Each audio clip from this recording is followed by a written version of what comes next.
Welcome to the fifth and final episode of Positive Parenting with VM Foundation. We hope that the previous episodes have been fulfilling, enriching, and useful to your lives as we aim to positively transform your lives every day. I am Samantha Charles, CEO of VM Foundation.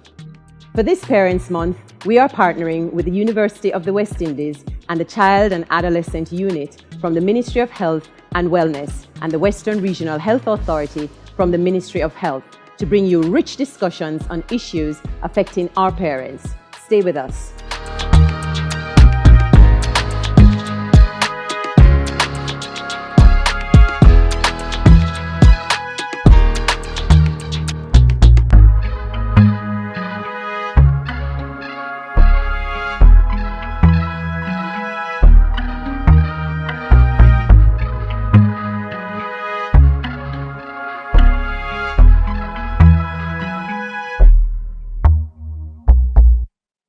Welcome back. In this episode, we will focus on character building and development and leadership. With me is Andre Allen Casey, counseling psychologist with Family Life Ministries. Andre is currently a professional therapist at Family Life Ministries with expertise in grief counseling, premarital counseling, family therapy, behavior modification in children, personality disorder screening, marriage counseling, conflict resolution, life skills training, psychodynamic therapy, cognitive behavior therapy, and solution-based therapy.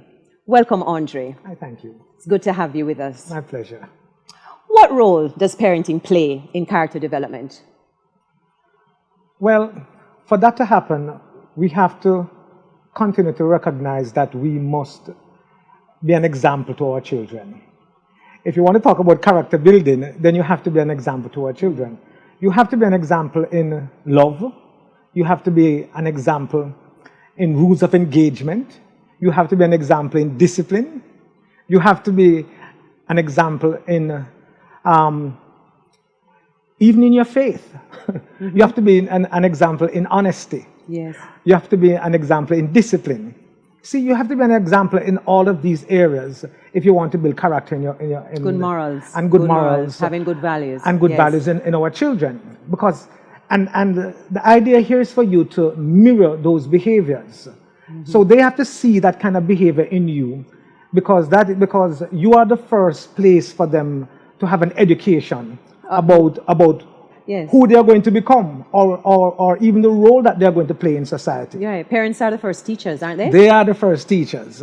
And so the question that parents would need to ask themselves is, what example am I setting for you? Mm-hmm. What is it that our children are seeing in us so that we can build character, right. So that we can develop, and so that we can become leaders right. in tomorrow's future. And does parenting look different at various stages of our development as children going up?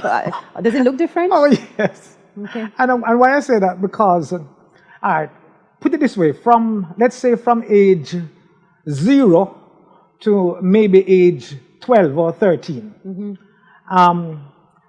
For the most part, parents are all about maintaining, nurturing, and caring for their children. From 13 years going up, from the pre-adolescent stage, going into the adolescent stage, which can go as high as, let's say, age 21. Yes. Even say 25.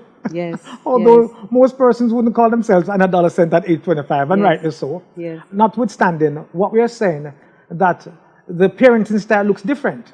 Mm-hmm. Also, most parents in the adolescent phase and stage of nurturing their children are frustrated and have a lot of fears. Yes. They are frustrated and have a lot of fears.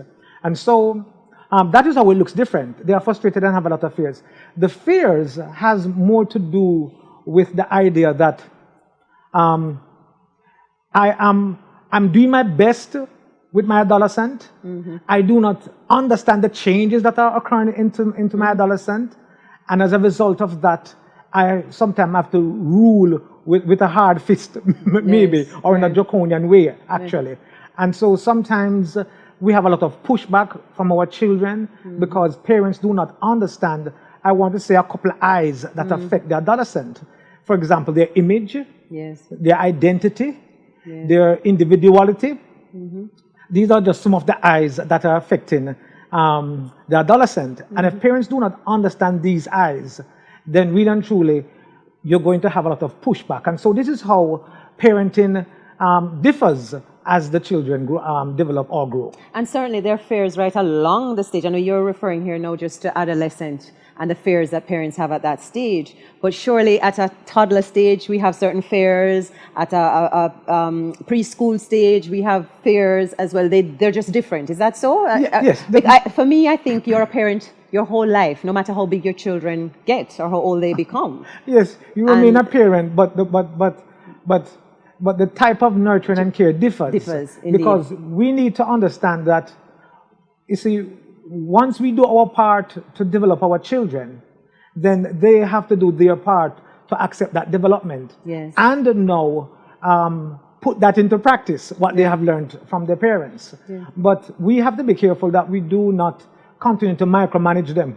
Absolutely. Because they're no longer they are no longer our babies, so we have to learn to grow with them actually. Yes. Is that similar to the saying that says you teach them how to fish rather than giving them fish? In other words, you allow them to grow and develop. And in leading to that, then, how does a parent pull out a child's potential?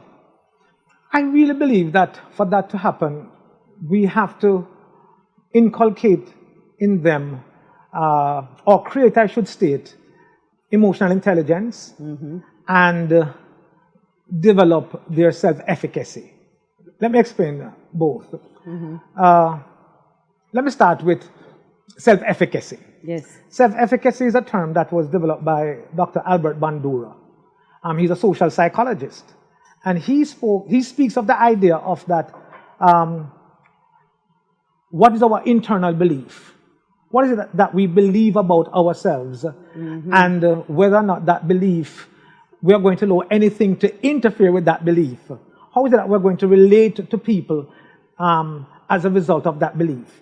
How is it that we're going to relate to even managing our lifestyle because of what we believe? Yes. And so I have a term, not maybe a term, maybe a couple words. I can, yes I can, yes I will, yes I must. Yes. I do believe that in developing the self-efficacy in our children, they must believe that yes they can, yes they will, yes they must. And note the word self-efficacy. While on one hand, we create an arena for them to learn and develop this self-efficacy where they believe in their own potential, yes I can, yes I will, yes I must, then really and truly, it becomes a little bit difficult for them to follow their peers. Okay. Right. So that's another challenge in itself. They will be able. They will not now follow their peers because they already believe. They believe in themselves. And right. so even to put up a picture, even their image, then, if I can put it that way, is not going to deter them in what they believe on the inside. And so we see that is the self-efficacy. We're talking about developing or bringing out the full potential in our children. So I'm saying it begins with self-efficacy. But I also believe we have to develop now the emotional intelligence. Yes. And emotional intelligence really, by and large, speaks to the idea of what is it that, how do I manage me so that I can have a better relationship with others? But how do I manage me? And so at every stage of our lives, even to adulthood, we still have that problem in how do I manage me? Yes. But self-efficacy, not self-efficacy rather, but emotional intelligence speaks to the idea that I must become self-aware. So in our children, are they aware of the different emotions that they are going through? So self-aware. Can they name the emotion? Can they identify this emotion? If parents cannot do that, or if we show them how to do that, then how do we expect our children to do the same? Right. So so by and large, it starts with the parent. By and large, it starts with the parents. Where let us teach them how to identify a particular emotion. I am happy. I'm upset. I'm angry. So you name the emotion. Yes. After you have named the emotions, that is called where we recognize the emotion that we're having. Yes. Then after that, we need to have what is called where we are able now to do something about that emotion. Should I follow that feeling or should I inform the feeling? Oh. And so that's a question we need to teach our children. But it must start with us. Yes. What must we do? Should we follow our feelings? So just because I feel angry, I must act it out? Right. Or should I have a conversation with myself to regulate what I do? So, so that's how we're going to, modify. Very interesting, because then you're really looking at being very conscious about, again, your emotions, being aware enough to question them, being aware to know when to act on them and how to act on them. And how we to act on them positively, right? So that we can have positive transformations in our life. Right. And so that's very interesting. How do parents then sometimes limit a child's growth and a child's development then? You said it starts with the parent first, but then we know of instances where not the right parenting, if we call that. There's a right way to parent and maybe a wrong way. Well, how does that limit a child's? That can be done by parents wanting to live vicariously through their children.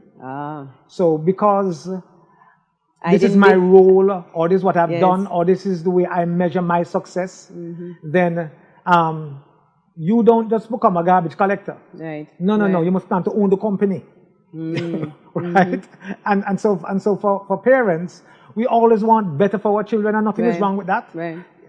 While we applaud that, the question is though, have we created an atmosphere where the child or our children can say, yes, but this is what I want to become. This is what I am passionate about. This is what I like. This is what I prefer. This is what I prefer. There you have it. Yes. And so sometimes we interfere with that process because we live vicariously through our children. Yeah, I guess the other flip side to that is I always wanted to be a violinist. You're going to learn how to play the violin. Very much so. Yes, excellent. And the child may not want to know how to play the violin. Or play football. Tell me something though. Is there something intuitively wrong about doing that or saying that to a child? Because there's a side to that says we want to introduce these things to the child, and the child may not know what's good for them. A Jamaican parent will tell you don't know what's good for you. Right. But then on the flip side, based on what you're saying, is we should allow them to have their own passions, fulfill their own potential based on their own desires. What do you say about that?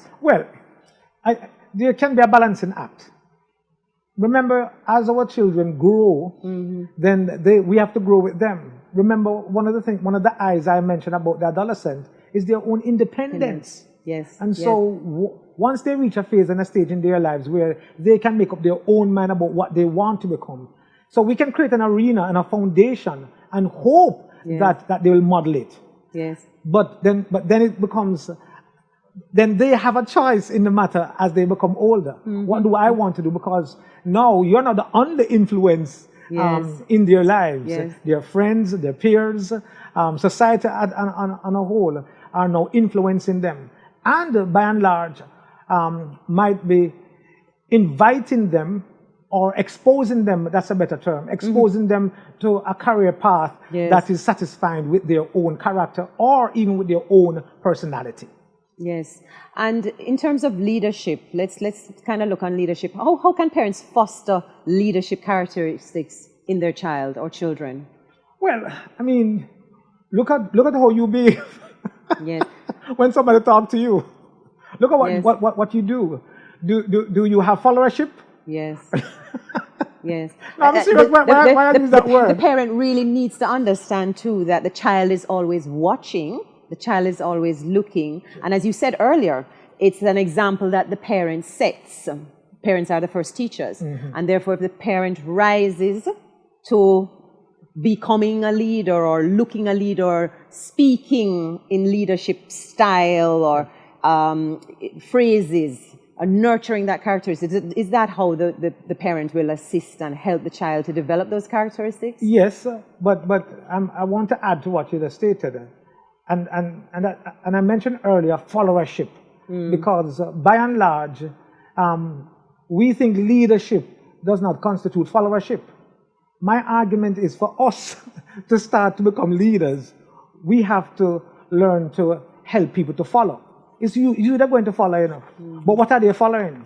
What examples are they seeing in you? What traits do you have for them to captivate them, for them wanting to follow you? You have to provide the right and then the next question is, what are you leading them into? And why do you want to lead them? Yes. All of these questions, you know, they have to grow into this and aspire for that leadership. But let me hasten to add here that not all personalities warrants a particular type of leadership. Indeed. Some personalities, and I'm not going to announce them necessarily. Yes. I hope you don't press me on that. But some personalities makes you a little bit more susceptible to carrying out, to becoming a leader. Right. As against another personality speaks to the idea that I am okay with operating from behind the scenes, so to speak, right, or following.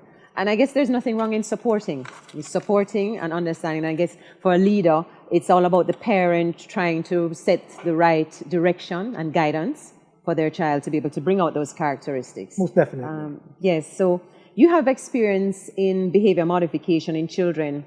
If parents are not seeing that character growth that they would like to see in their children, what exactly can they do? What strategies can they utilize? How can they improve on that?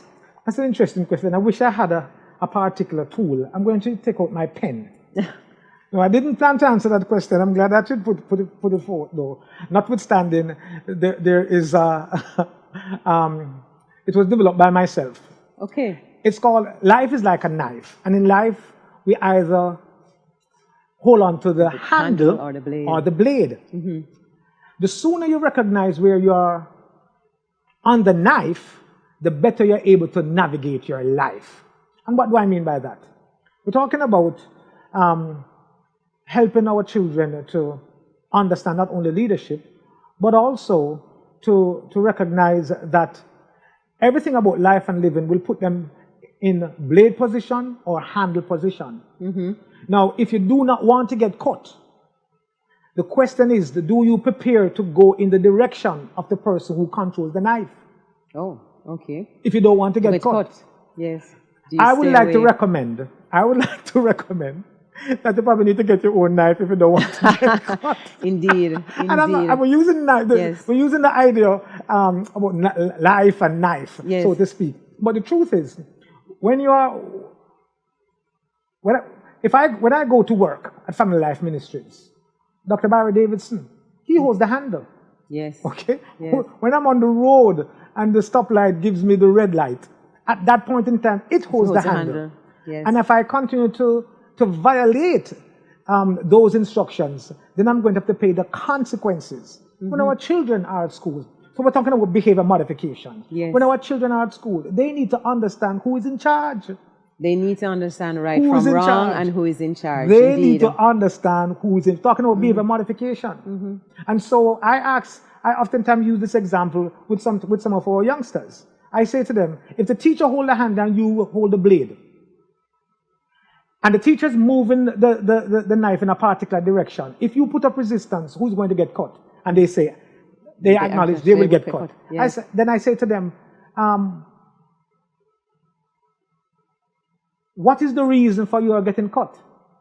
And they said, because I did not go in the direction in which the teacher was moving the knife. Mm-hmm. So I said, then who you again blame? The teacher or yourself for getting caught? Right. And they said, blame me. Yes. And so right away, they get the idea of behavior modification. Yes. Recognize that from society to society, we have to so the government is in charge. Our bosses are in charge. If we don't like it, we get our own job. Indeed. Rules are our set. Own career then. Indeed. Rules are set and rules are there to be followed. Right. And very good concept in terms of using the knife and the blade and the handle. And I think that's a very good way to analyze and explain consequences and direction and choosing right from wrong. And certainly all of those things help to build an individual, build character, build development, build leadership. A good leader ought and should follow the rules. And that might be controversial, that statement, but in all respects, a good leader, you want to follow a good leader, and a good leader will set the right example, and a good leader will provide good guidance. There is always going to be a determination as to what is right and what is wrong. And then obviously setting those good examples, a parent setting those good examples for their children will be able to help and develop in terms of character development, their own great characteristics as becoming young people in terms of their own development and future. So thank you. Thank you so much, Andre, for this very eye-opening conversation, for the analogies, for certainly explaining to us the importance of emotional intelligence and how important it is for parents to be good leaders. We really want to be able to promote, as part of our series, Positive Parenting, looking at how we can really transform the lives of our parents every day. So thank you so much for being with us today. My pleasure. Thank you everyone for watching. This has been our final episode in Positive Parenting with VM Foundation. I'm your CEO, Samantha Charles. If you need support as a parent, you may call the National Parenting Support Commission at 876-560-9272. There is also support for our children. There are child guidance clinics at our hospitals and health centers throughout Jamaica. We have the Child and Adolescent Mental Health Unit at the Ministry of Health and Wellness at 876-633-8100. There's also the Jamaica National Helpline for Children and Teens Safe Spot at 1-888-723-3776. And you may WhatsApp them at 876-439-5199. And if you need to reach us at VM Foundation, please send us an email at vmfoundation@myvmgroup.com. We wish for you positive parenting experiences always.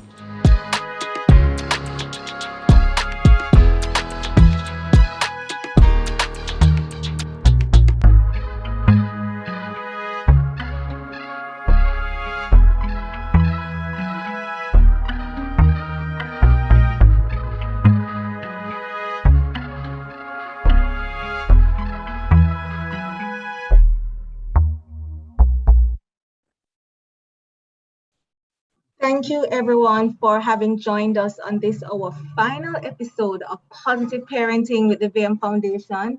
I am Sophia Lewis, Assistant Manager, Group Corporate Affairs and Communications, and I am sitting in for our VM Foundation CEO, Samantha Charles. So we thank you for joining us on our YouTube and Facebook channels or on the UWI Mona Western Jamaica Campus channel. We thank you so much for joining us. And we have been having a week of rich discussion on different parenting issues.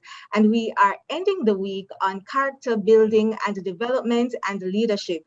And this is your opportunity to just chat a little bit with us. So if you have any questions, we invite you to share it in the chat and we will definitely field those questions. I have with me again, Andre Allen Casey. He's a counseling psychologist at the Family Life Ministries. Andre, thank you for joining us again. Thank you very much for having me. Right, you had a rich discussion with our CEO and you delved into some deep issues. And we're just going to be talking a few minutes about some other things that our parents may want to bear in mind as they try to build character and build leadership in our children. Now, there's one question that I think that we can tackle, and that is if a parent feels that perhaps maybe they were young when they started out in this parenting thing, and they felt that they have lost some time and the children or their child doesn't have that character that they want them to have at this point in their lives. Is it ever too late for parents to try to build character? It is never too late for parents to try and build character. One of the things we remind parents about is the fact that they also need to listen to their children. Because in order to build character, what is it that I am also teaching my children? What is it that my children are seeing in and from me?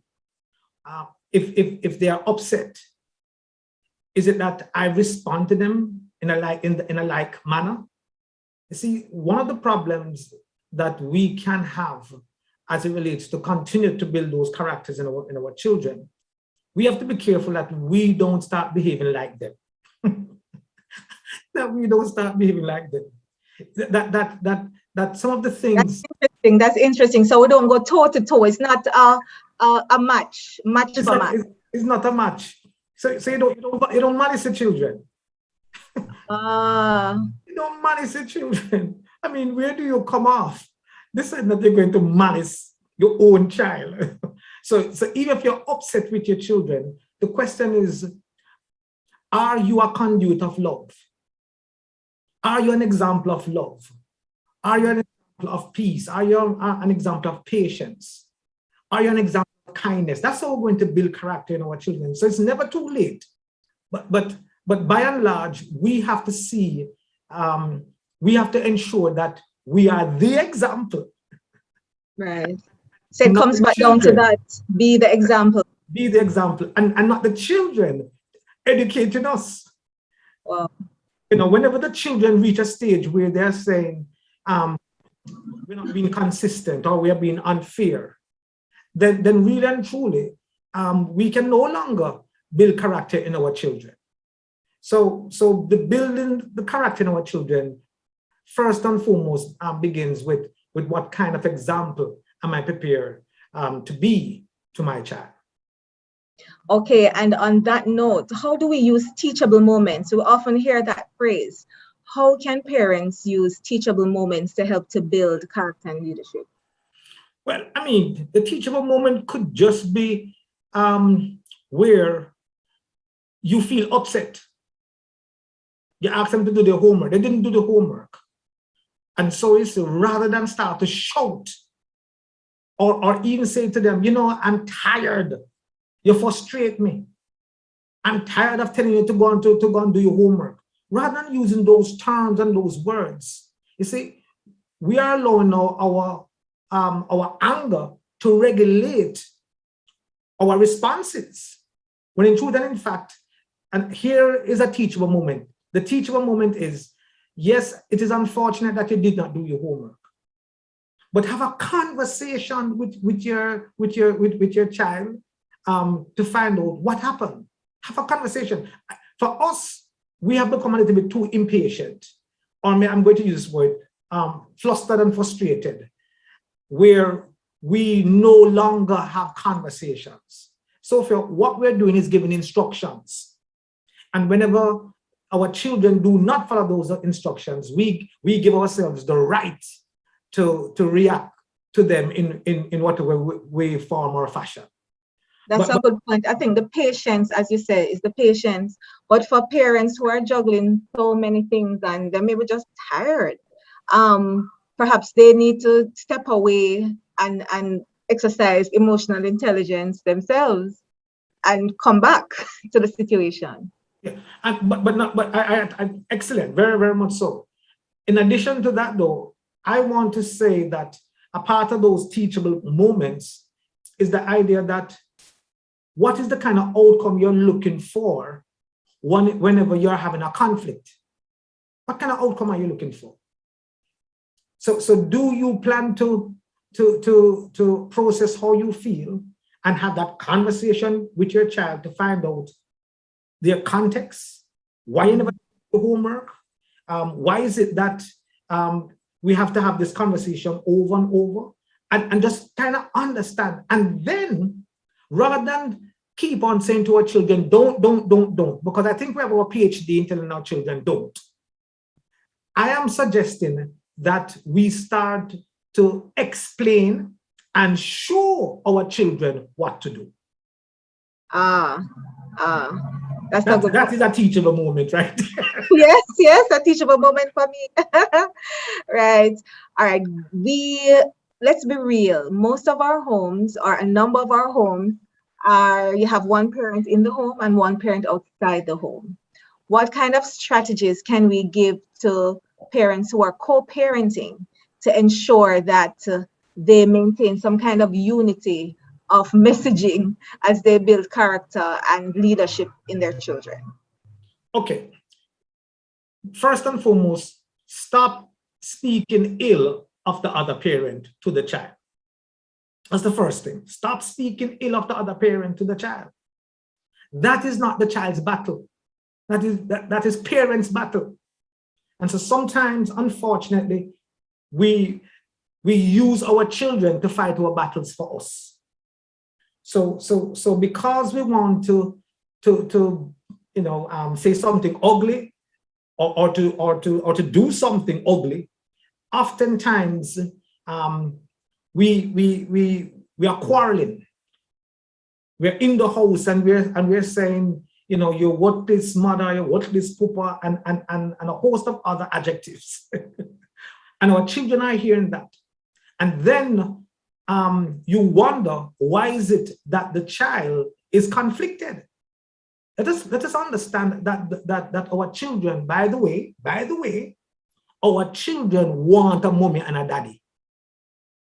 Our children, it takes two to bring you, it must take two to nurture you. But our children, they need to understand mommy's love, and they need to understand daddy's love. They need to understand mommy's nurturing, and they need to understand daddy's nurturing. And so unless parents recognize their value and their importance to the development of their children to become leaders, then we are going to continue to allow our interpersonal conflicts to interfere with how we parent our children, or be an example of what cooperative parenting looks like. So give me an example of how parents can collaborate on some issues. So although I may not be in the home, how can I collaborate with a parent who is in the home when it comes to certain decision making? It's like, practically, what does that look like? So I'm hearing what I shouldn't do. What should I do? Okay, excellent. The same term I use to put I it turn it back to you. very good. Excellent. Let's talk about discipline. Let's use discipline as an example. Sometimes one parent would like to discipline a particular way, and another parent would like to discipline a particular way. I am suggesting that both parents come together and have a conversation with each other to find out what is the best approach, so as to get the desired outcome. The best approach to get the desired outcome. It is more about what you can be grooming your child to become, as against you are, it's all about you are upset, and I am going to, and this is how I'm going to manifest my anger. And so sometimes parents feel, so some parents might say, I'm tired. So you know what, take this. So because I'm tired and I'm frustrated, then this is how to react to you. Again, tell you about it. I can come out of my house. I can tell you go to your papa. And all I'm saying here, no lunch, because I'm tired, I'm flustered, I'm frustrated. So what we find ourselves doing is reacting to our anger or reacting to our hurt. That's what we're doing. And by carrying out such a reaction, it is not teaching the child what should be an appropriate response when I am angry myself. Not teaching them. In essence, what you're teaching them is that when you're angry, you must behave. And so sometimes whenever children go into the schools, why is it that they feel like they have to thump and pinch and hit back? Or by and large, it is because they have seen in our parents that whenever they are angry, this is their tending responses whenever they are angry. So I'm suggesting, going back to the discipline, that we first look at managing ourselves, and also to whatever we're going to now employ as far as disciplining is concerned. It is for the child's best interest. It is not satisfying me. It is not about me. Even in discipline, when I'm disciplining my child, it is not about me taking up my frustration on the child. It is what is it that I can do so that I can have behavior modification. So the goal, so even if I don't agree with the other parent, it's the best option so that the child will look better and will have the best outcome, right? The best outcome. Then that parent who would prefer to beat or to be ugly would need to step back and allow that other parent to take the lead role where that is concerned. Okay, so before the issues arise, then the parents would say, okay, these are our agreed approaches to the various issues that may arise. It takes a lot of self-discipline on the parent side, doesn't it? Yes, that's what I'm equally suggesting. That don't feel like because I am tired and frustrated, I'm going to react. Okay. The child, that's what you're teaching the child. So you don't want to do that. What you want, what that parent must do. As a matter of fact, sometimes that parent who is so caught up because they might have the primary care of that child. Right. I just need to literally step back and allow the other parent to take the lead role in as far as trying to exercise some kind of discipline. That's a good point. I think my final question for the evening will be this age-old question. Are leaders born or are they nurtured? How do we nurture leadership in our children, or is it that it's something that they will naturally have? That's the hardest question. Okay. That's a Kevin for last.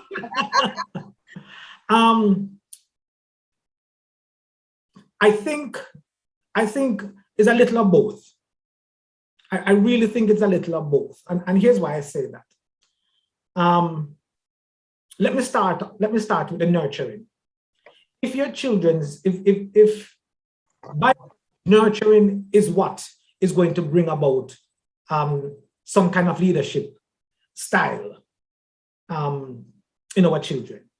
And please remember, by the way, over 32 different leadership styles.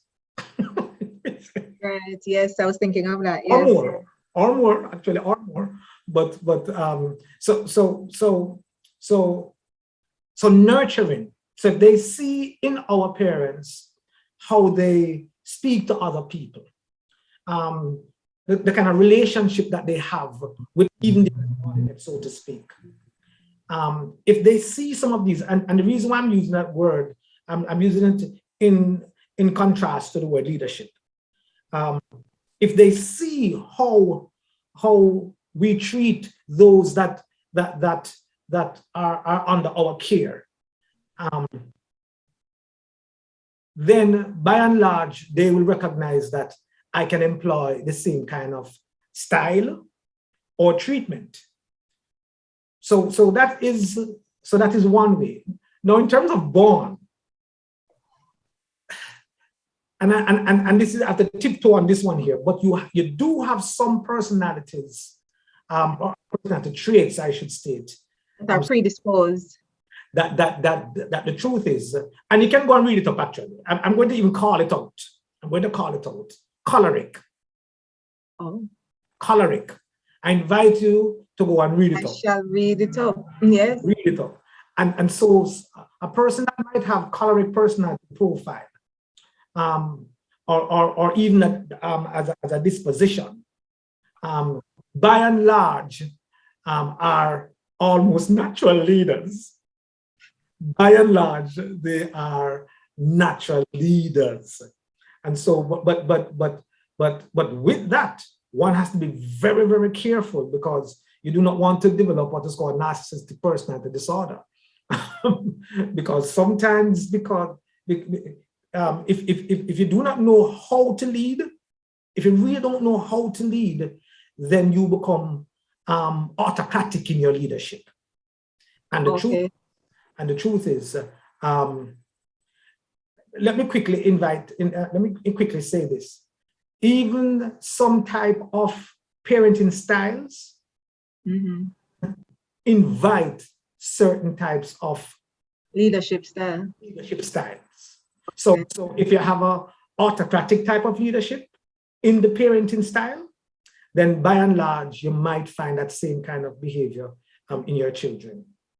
If you have a laissez-faire type of parenting style, or if you have a democratic type of parenting style, by and large, you will find that the children will mirror that type of style, generally speaking, in how they lead, in how they lead or not.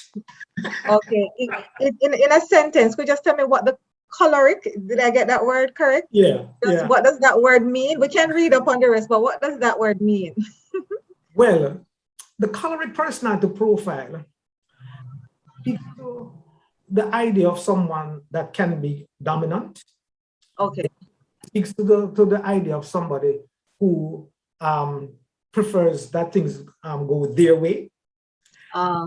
Speaks to the idea that they are more leaders than followers. So even if an instruction is given about how something must be done, they might want to employ their own way. Okay. own way.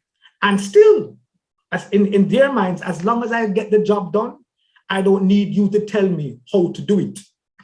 And a host of other things. But I think we got the idea. Maybe some parents are saying, oh my, that's my child. At all. They're doing it their way. And especially now that our children are so exposed in terms of the digital world and in terms of what they're learning online, they sometimes feel they don't need school, they don't need my parents to tell me, I can find out, I can do this, and I know what I need to know. It is, I'm sure it's the cry of the modern child, or the parent who is parenting the modern child. Yes, indeed. All right, this has been a good conversation, Andre. Thank you so much for joining us again for this post-discussion conversation so we could delve into some other issues. And I wish you a happy International Men's Day also. Today is International Men's Day. And for those of our men, you're welcome. Those of our men who are watching, happy International Men's Day. And this week has been a rich week of discussion. On Monday, we dealt with positive parenting strategies. On Tuesday, we dealt with the psychology of it all, parenting in a pandemic and the mental health of our parents and the children. On Wednesday, we were focusing on our fathers with navigating fatherhood. On Thursday, yesterday, we had discipline and the child. And today we wrap things up with character building and development and leadership. And here at the VM Group and the VM Foundation, we are about transforming the quality of life, transforming your everyday. And we hope that this series has been beneficial to you, our parents. And on behalf of the VM Group, we just thank you for joining us all of this week. I am Sophia Lewis, Assistant Manager, Group Corporate Affairs and Communications, sitting in for Samantha Charles, our CEO. And we wish for you, all our parents, positive parenting experiences always. Have a good evening.